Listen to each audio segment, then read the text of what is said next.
me through every step, making the experience easy.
Benny Boo.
The season, of which I only have one expectation, that everybody gets stronger. When I say get stronger, I'm not referring solely to physical strength. Sure, we'll be in the weight room, we'll be running stairs, but we're also going to focus on developing mental toughness and grit, because those are the characteristics that allow us to achieve greatness both on and off the court. So, how do we develop those things? By getting comfortable with a challenge, by cultivating the confidence necessary to overcome adversity in all forms. That's why I coach. That's my purpose. Every member of this team can lean on me, and I'll teach them how they can lean on themselves and each other. This message presented by the MHSAA and the Michigan Interscholastic Athletic Administrators Association. From the Blazy Electric Studios, this is Sports Radio 100.9 The Mitt, WLUN, Pinconning Bay City, Saginaw, Midland.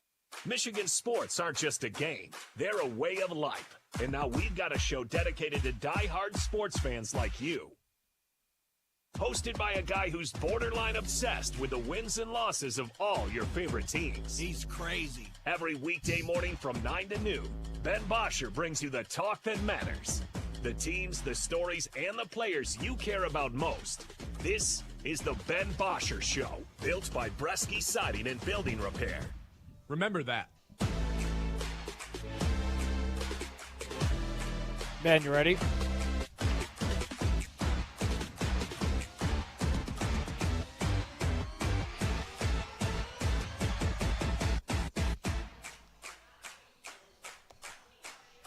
Hello, Ben, everyone. you ready?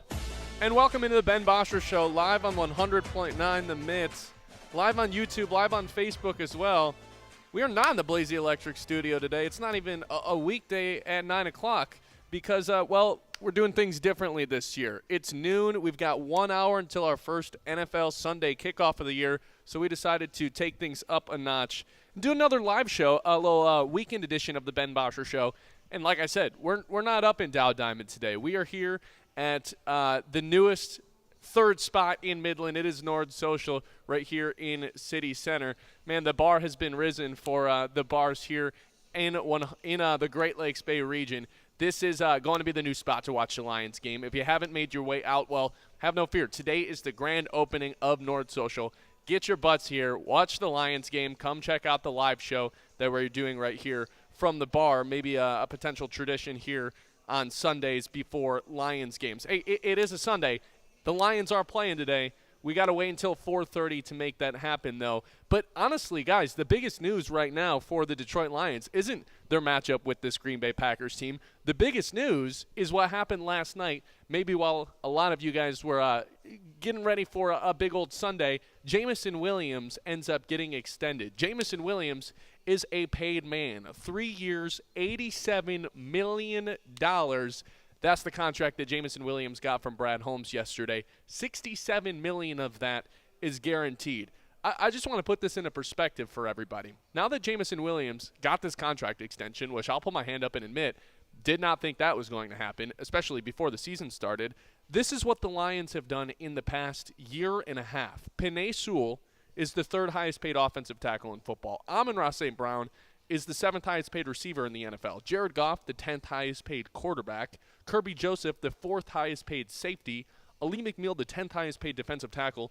Derek Barnes, the 17th highest paid linebacker. And now Jameson Williams, in terms of the total guaranteed money, the 10th highest paid receiver in the NFL. So now the Lions have eight players at their respective positions that are top 10 guaranteed for money. Top 10 guaranteed money at their respective positions. 8 guys, because Jahmyr Gibbs also fits the bill for this group, despite the fact that he is still on his rookie contract. He's the 10th highest paid running back in the NFL. So between Sewell, Amon-Ra, Jared Goff, Kirby Joseph, Ali McNeil, Derek Barnes, Jameson Williams, and Jahmyr Gibbs, those are all top 10 highest paid players at their respective positions, and you can, without doubt, understand that Brian Branch and Aiden Hutchinson are going to be joining that group at some point. Now, we did get reports right before the Jameson Williams contract extension broke that the contract for Aiden Hutchinson, the extension that we've been talking about all summer, is probably not going to happen before the season starts. Now, obviously, that goes without saying because the season starts for the Lions in 4 hours. But it doesn't seem like there's going to be any sort of contract negotiations for the Detroit Lions and Aiden Hutchinson for the time being. Now, with that being said, you did get Jameson Williams under contract, and now they are the only team in the NFL with not one but 2 of the 10 highest paid receivers in this league. Not even Jamar Chase and T. Higgins qualify for this group. It is Amon-Ra St. Brown with a guaranteed $77 million, and then Jameson Williams with a guaranteed $67 million. Again, it's the only group in the NFL with that sort of guaranteed money for 2 different receivers. Now, I didn't think this was going to be possible, guys. I'm not going to lie. Because if you asked me, Laporta would have been a bigger priority. Brian Branch, Aiden Hutchinson, all would have been bigger priorities. If you would have told me that Jameson Williams was going to get a contract extension before the season started, I honestly would have thought you were a little bit crazy. But that shows you what kind of change he's made, not just on the football field, but as a dude. Like, they don't give out these contracts, and they believe that people fit as Detroit Lions and fit into this culture. Well, what a 180 that they have had with Jameson Williams here over the past couple of years. They lock him up. He signed through 2029, so they get that 5th-year extension on, plus an additional 3 years. Jameson Williams, you couldn't say it before. You can officially say it now, is a part of this core, not just today against this Green Bay Packers team, but for the foreseeable future. Jameson Williams locked up and is not going anywhere. That was the news that broke late last night heading into day number 1 of the NFL season for the Detroit Lions. And again, I just didn't think this was going to happen, but it tells you what the Lions think of Jameson Williams in the long term, and it also tells you what the Lions think of Jameson Williams in terms of what this guy can accomplish just this season. So let's put this into perspective then. Last season, Jameson Williams had 7 touchdowns, 1,000 yards, and 58 catches. 10th highest paid receiver in the NFL now in terms of guaranteed money. Keep that in mind. The 9th highest paid receiver in the NFL is none other than Jalen Waddle. Last year he had 2 touchdowns, 744 yards, and 58 receptions. So in basically every single way, in the same amount of games, Jameson Williams outperformed Jalen Waddle. And the crazy part is Jalen Waddle's making not just like a couple million more dollars than Jamison Williams this year, but he's making about $10 million more. So once again, Brad Holmes has done it. Once again, Brad Holmes has figured out a way to get ahead of the curve, get his guys under contract a little bit early, and in the long term, it's going to save him money, because the fact that Jalen Waddle is making more money than Jamison Williams in terms of the total guarantees, it's laughable. Like, it really is laughable that the Dolphins, like, not just on the Dolphins side of things, but the fact that Brad Holmes was able to get this done for the number that he did, instead of waiting and dragging this out and then deciding that they wanted to lock up Jamison Williams in the long run, they get it done early. It's going to save them a hell of a lot of money. And now you've got Jamison Williams as part of this core, signed through 2029, because they're picking up that fifth-year option, and then it's an additional 3 years. So it goes without saying, Jamison Williams poised for a very big season. The Lions are predicting that. Otherwise, they wouldn't have given him this contract right before the season started. Again, Hutchinson deal is probably going to have to wait. Brian Branch deal probably going to have to wait. But J-Mo locked up in the long term. Now we can get to the actual season, now that we've knocked that out of the way.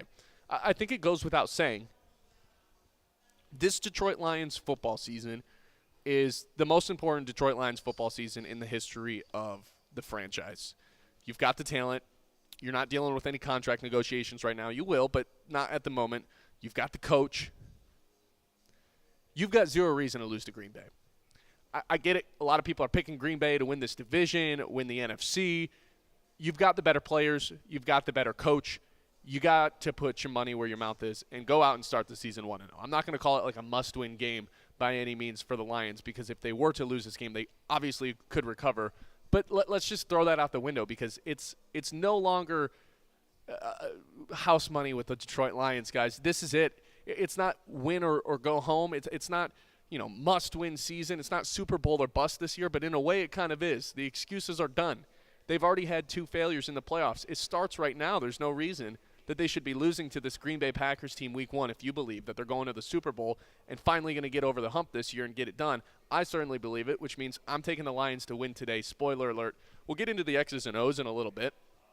And maybe it was going to go without saying that I was picking the Lions against this Green Bay team, but I do think that it is the most overrated team going into the league, going into the year, even if Micah Parsons is on this Packers team. Even if Micah Parsons, is in a limited role today, I think the Lions are going to be able to get this thing done, run it against this Green Bay front that is going to lack some big defenders in the middle, lack some size. This is a big David Montgomery game to me. This is a big Amon-Ra St. Brown game to me. I'll get into the X's and O's and the details and why that's the case in a little bit here. But again, this is the Ben Bosscher Show, live from Nord Social on a Sunday, getting you ready for week 1 of the NFL season. We've got a full slate of games to preview, though. I'm not just going to stick to the Lions today. So we've got a full slate to preview when we come back. You guys can send in your score predictions for this Lions game at 989-837-6125. Because, hey, why not? We're launching things. It's 2025. Nord Social's open. Come hang out. Come watch the Lions game. Let's hang out right here on the radio, man. Noon to 1, previewing every game when we come back. It's the Ben Bosscher Show, live on 100.9 The Mitt. Transform your outdoor space with Maple Hill Nursery. Whether you're a gardening enthusiast or just looking to relax in style, they have everything you need. Everything good on your end, Ben?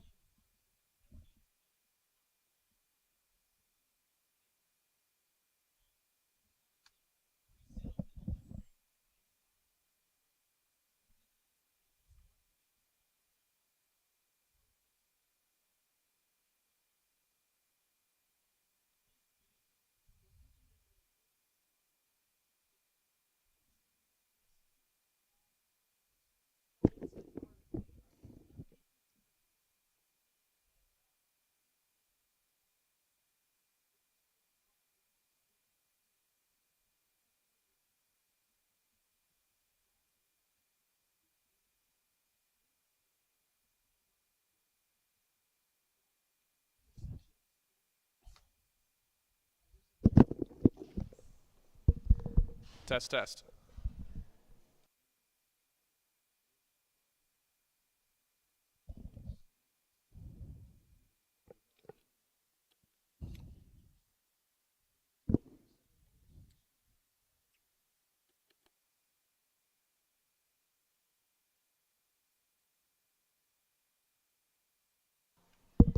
Test, test.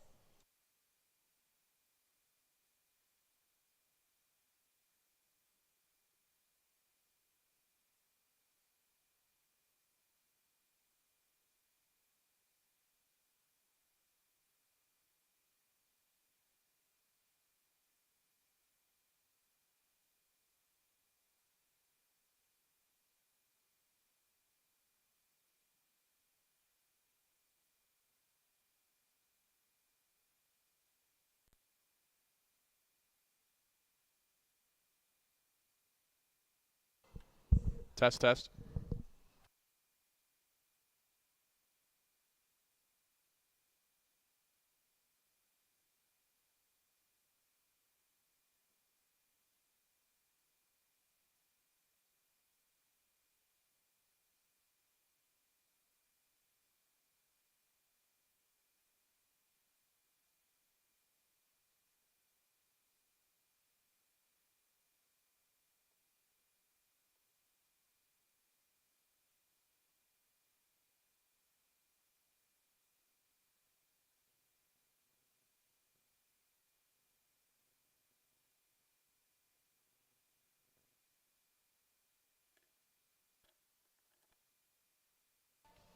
Test, test.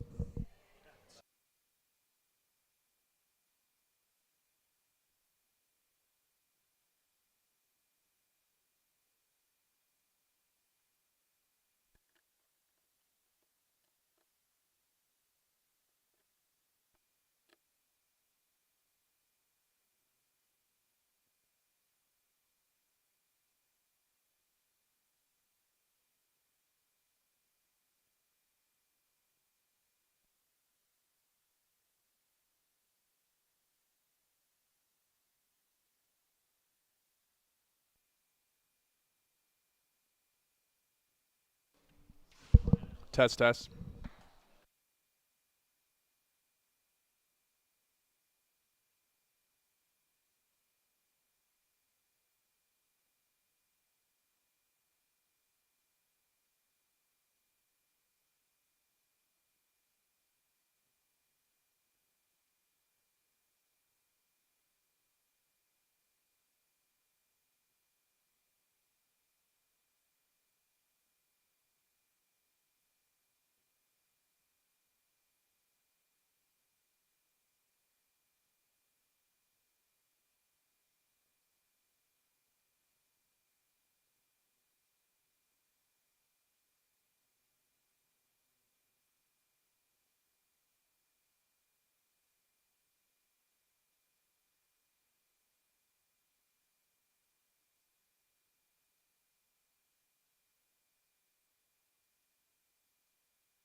Keyword to text in. Big Win Wednesday on the Ben Bosscher Show, thanks to our friends at Garber Chevrolet.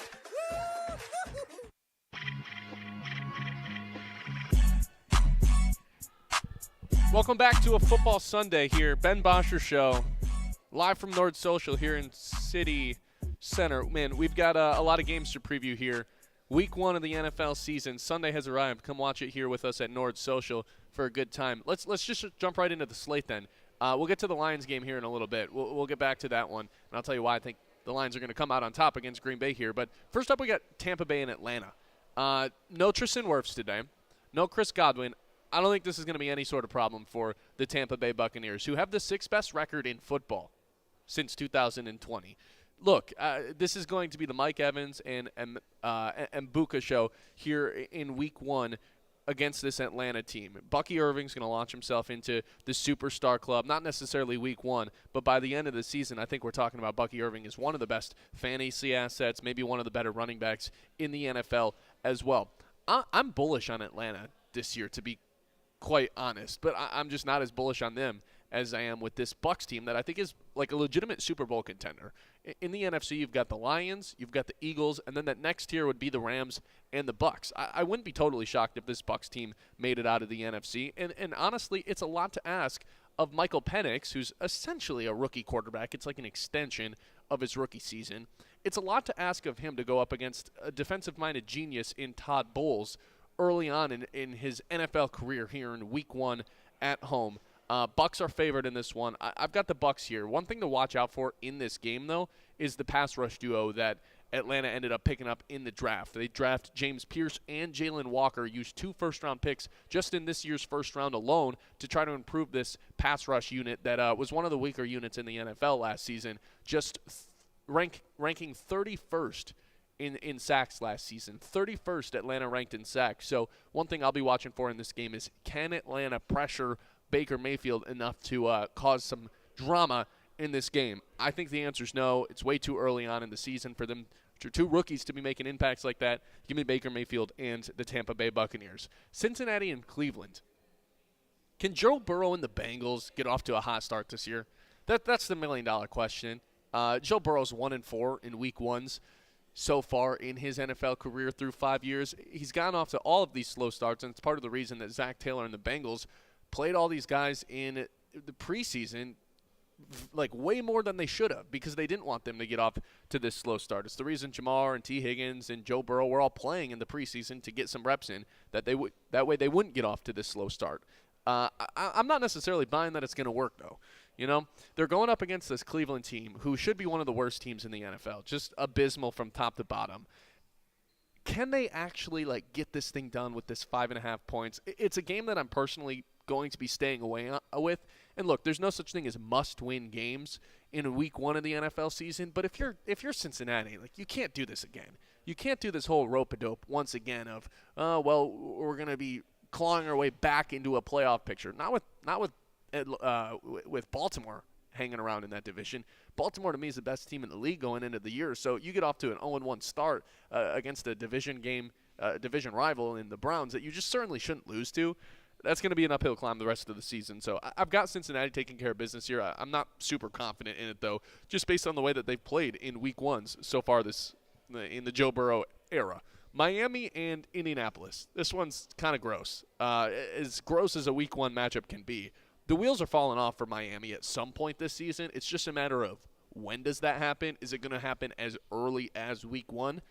I wouldn't be surprised. Mike McDaniel has the shortest odds for first coach fired heading into the season. So all the experts, Vegas thinks that this guy is going to be the first guy to get canned at some point. And I'll tell you what, a loss to Indianapolis and Daniel Jones week 1, that certainly would not help his case whatsoever. I'm watching out for the body language on a lot of these Dolphins guys, because it felt like all offseason there was just weird stuff going on. Tyreek Hill purposely making his teammates angry, trying to get himself traded, saying some weird stuff, like throwing his teammates under the bus for some stuff, saying that they're not actually as good as you would think they are. Watch the body language on these guys, because if it's looking rough and it's looking goofy, yeah, then Mike McDaniel probably is going to be the first coach fired at some point this season. How about Vegas taking on New England? This is my first upset of the day. I'm calling for Las Vegas to get this thing done. They're 2.5-point dogs on the road going up against Drake May and the new Mike Vrabel-led Patriots. Here's the sneaky thing that no one's talking about. Christian Gonzalez is out. The superstar cornerback for New England, he is out. Will Campbell's banged up, their 4th overall pick, their offensive tackle. Look, you miss out on your cornerback one like that, and all of a sudden, Geno Smith, as crazy as it sounds, maybe is going to pick you apart. This is the best group of weapons that Geno Smith has had in his career. Look, I know he had DK Metcalf, and I know he had JSN back in the day, K9 in there as well back in Seattle, but nobody's Brock Bowers of those guys I just named. Brock Bowers is the best weapon Geno Smith has ever had. And then you throw in the fact that Jacoby Myers is just an upgraded version of JSN to me, and you've got the rookie sensation in Ashton Genty leading the way. I don't see any reason that this Raiders team can't be a top 10 offense by the end of the season led by Geno Smith. So with no corner, Christian Gonzalez out. I think the Patriots are going to be a good team this year, but they're still going to be going through their learning curves early on. Give me the Raiders to upset the Patriots on the road at 1 o'clock today. Arizona and New Orleans, the next game up. Hey, if you know a Saints fan, give them a call. If you know a Saints fan, give them a call and tell them good luck this season.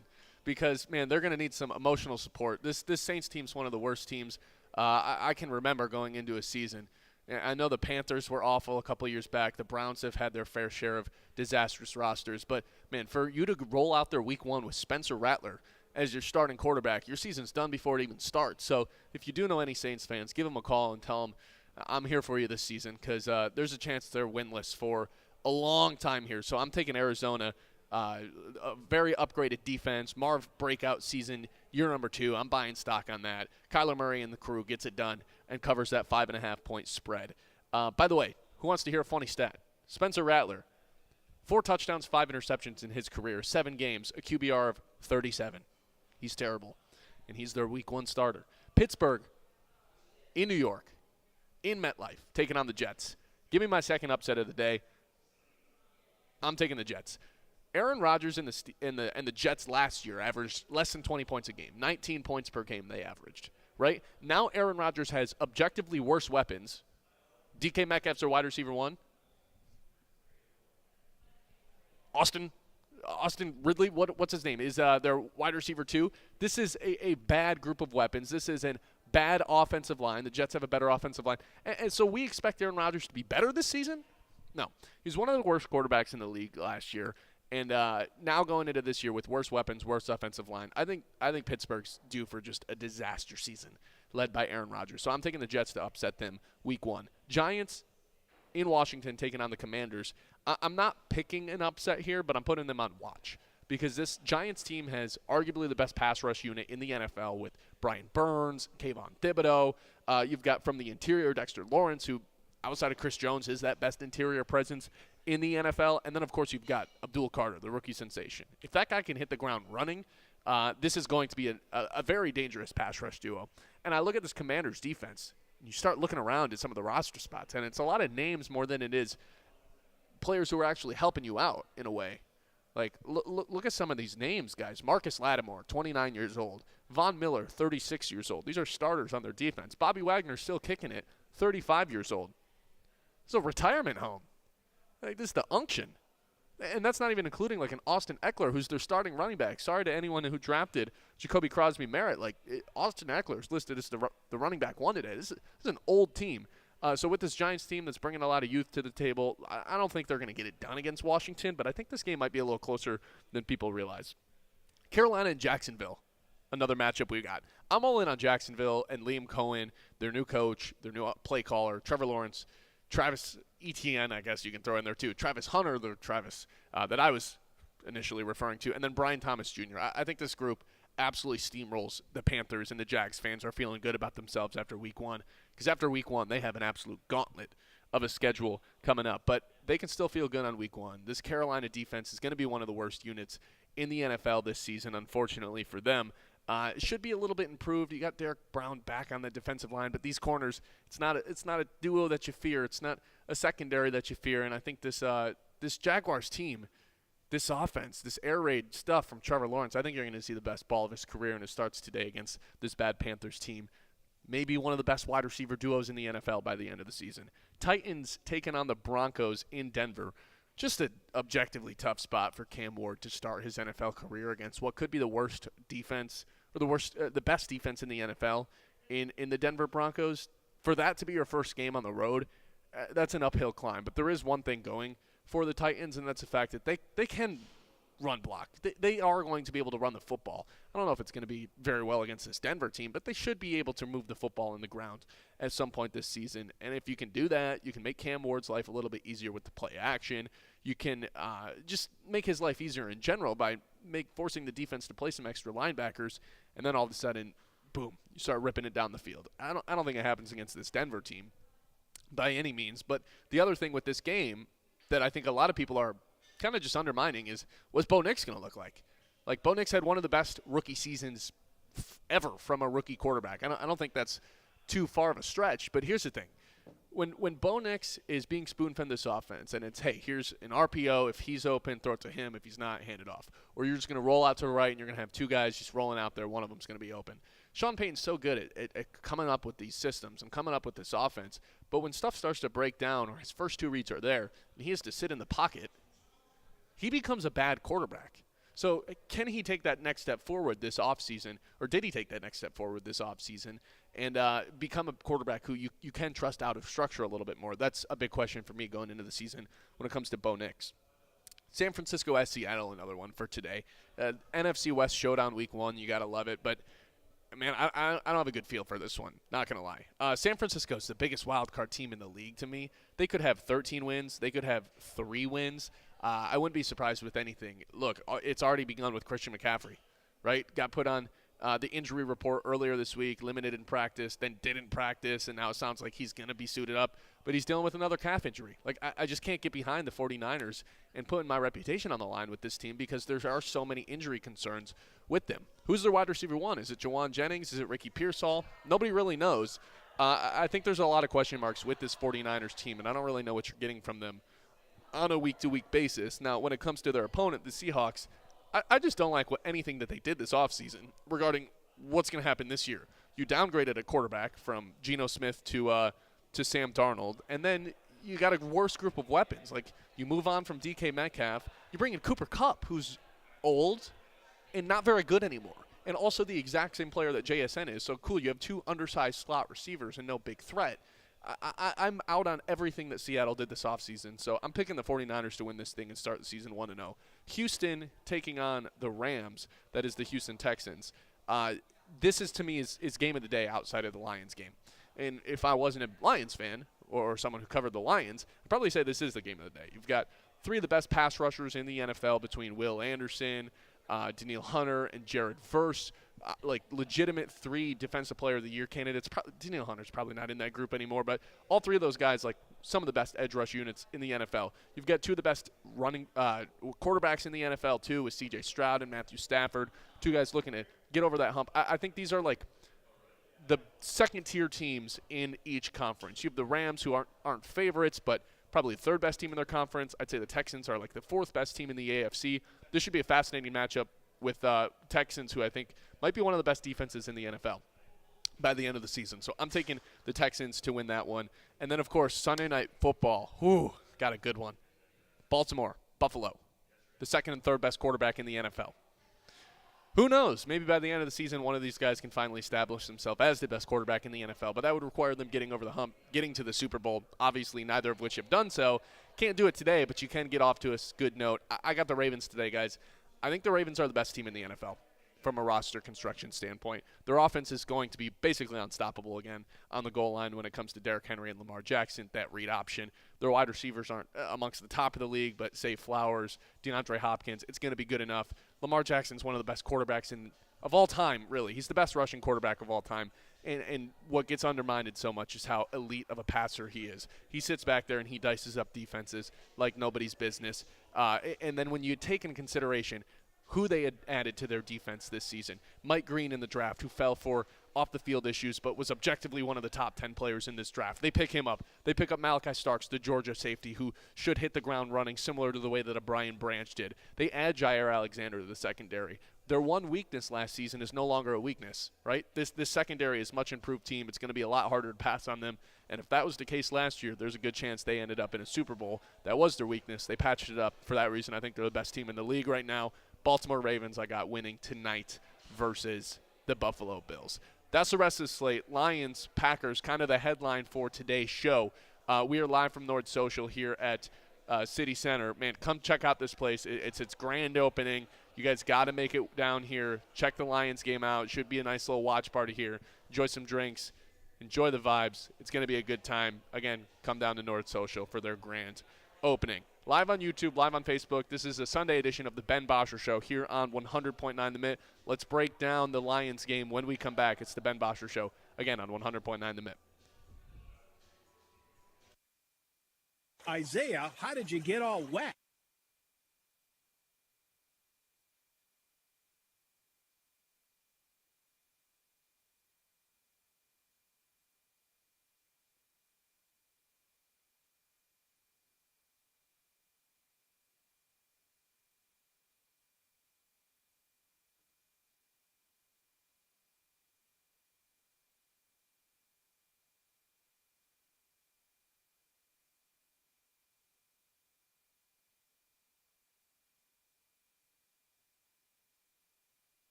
every weekday on 100.9 The Mitt at 9 a.m. until noon, giving you opinions on the teams that you care about the most. The Lions, Tigers, Red Wings, Pistons, those teams? And a whole lot more. Whether we're breaking down a game from the night before, debating the biggest news from the day, or doing a draft or spread picks, we're always having fun. I mean, come on, it's our job to talk about sports. How could we not be having fun? So if the big games aren't enough for you, if you're a real diehard fan, this show is going to be perfect for you. You can count on us to be your morning sports outlet every day. The Ben Bosscher Show with Ben Bosscher and Kyle Sandel on 100.9 The Mitt.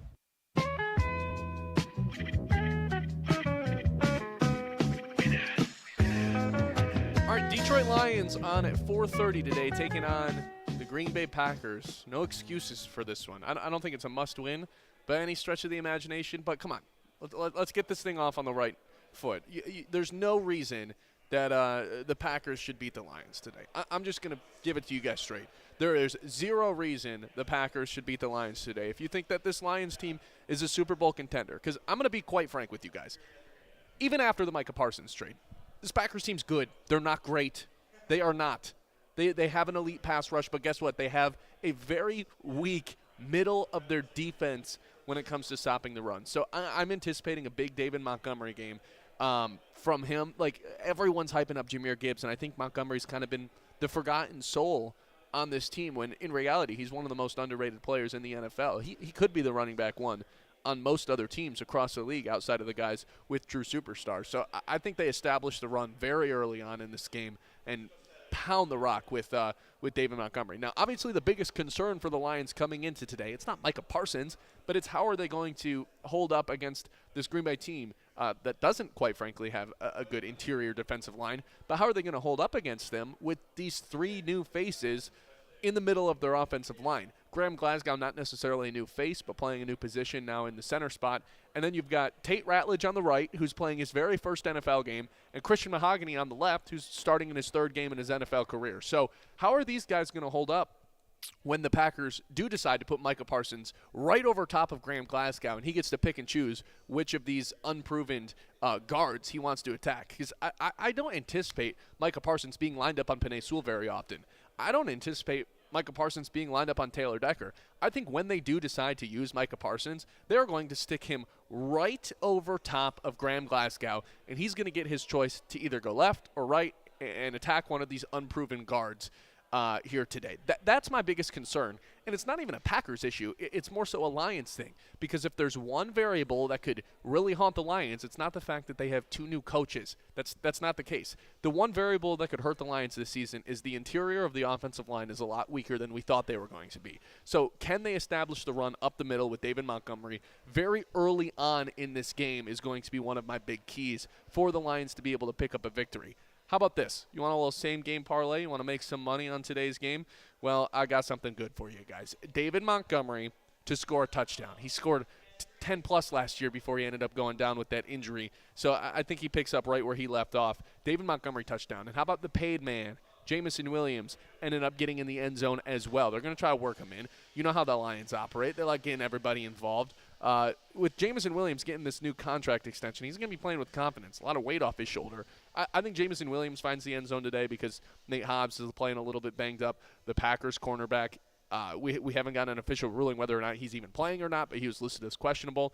And he's been out of training camp this entire time dealing with a foot injury. So even if he does play, he's not going to be at 100%. I think Jamison Williams is going to have a good day over the top. But the guy I think who's going to have the best day of the bunch is Amon-Ra St. Brown, because Green Bay runs more cover 3 than most other teams in the NFL. And if that's the case, Amon-Ra St. Brown is going to dominate this Packers defense in the short intermediate game. These 5-yard outs, these little zag routes, all this stuff that's going to be, the 5 yards and less. That is where Amon-Ra St. Brown is going to dominate this team today in a way that is going to be quite embarrassing for the Green Bay Packers, if I had to guess. So here's this SGL for you, the same game part, SGP, Lions money line, Amon-Ra St. Brown 6 receptions, Amon-Ra St. Brown 60 yards, David Montgomery to score a touchdown, Jamison Williams to score a touchdown.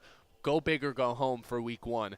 That will give you plus 2,000 odds on your good old generic sports book. So, again, that's Lions money line, Amon-Ra St. Brown 6 receptions, Amon-Ra St. Brown 60 yards, David Montgomery and Jamison Williams to both score touchdowns. That's my parlay of the day. plus 2,000 odds. You can throw $10 down, win 200, just like that. I've got the Packers and Lions going into it should be a relatively close game, but I think the Lions pulled things away late into the game. I've got 31-18. That's a weird score. Nobody really gets. Let's go 31-17 Detroit Lions. 31-17 Detroit Lions pick up a victory over the Packers. They improved to 7-1 against this Packers team in their last 8 meetings. That'd be the 4th straight win at Lambeau. This Packers team, they just don't have it when they go up against this Lions team. And maybe I'll eat my words, but you know what? I don't think so. I'm betting money line on the Lions. I'm picking them as my survivor pick week 1. If I'm eliminated in week 1, so be it. I'm going down on the Lions ship, guys. This is, if healthy, maybe the best team in the NFL. The Packers are not. It is Detroit Lions o'clock. This is their year. And maybe I sound more like a fan right now than I do a radio host, but you know what? I've had enough of the injuries. I've had enough of the excuses. There is no more excuses. This is the year for the Detroit Lions, ladies and gentlemen. This is the year that they get over the hump. No more same old Lions. No more curse. No more injuries. Everyone's healthy. Let's go get this thing done, because for the first 5 weeks last year, this was the best team in the NFL, and it was undisputable. I legitimately do not want to hear an argument for any other team. Those first 5 weeks of the season, this was a top 5 offense, number 1 offense in the league. It was a top 5 defense. I think they get back to that this season, and they have both a top 10 offense and defense for a conservative guess. I think both units have the potential to be inside of that top 5, and they establish themselves very early on as one of the best teams in the NFL once again this season, because the man, the myth, the legend, Aiden Hutchinson, is back. He's the face of this team. He's going to have an impact today. Get ready for him to be all over Jordan Love and make sure that the Packers start the season 0-1. Detroit Lions 31, Green Bay Packers 17 today. That is my final prediction for the Lions versus Packers game, again at 4:30. Hope you guys enjoyed this Ben Bosscher edition on a Sunday here. Come check out Nord Social. Come watch the Lions game here at Center Circle. This is going to be one of the best new atmospheres. The bar has been raised up in Midland for the bar scene, because this is going to be one of the best third-place destinations in town throughout the NFL season. So come check it out. Grand opening today. Again, it's the Ben Bosscher Show live from Nord Social here in Midland, Michigan. Hope you guys have a fantastic first week of NFL season. Sit on that couch, score some touchdowns, win your fantasy football league, drink some beer, smoke whatever you want. I don't know, whatever you want to do. Just have a good time, eat some food, get some drinks. Should be a good time. I'll talk to you guys tomorrow, 9 o'clock. Don't forget it. We'll be reacting to the Lions game. We'll get some Michigan State thoughts in there too. Man, tough L for Michigan last night. Big win for the Spartans. We'll get everything in tomorrow, 9 o'clock. Don't miss it on 100.9 The Mid.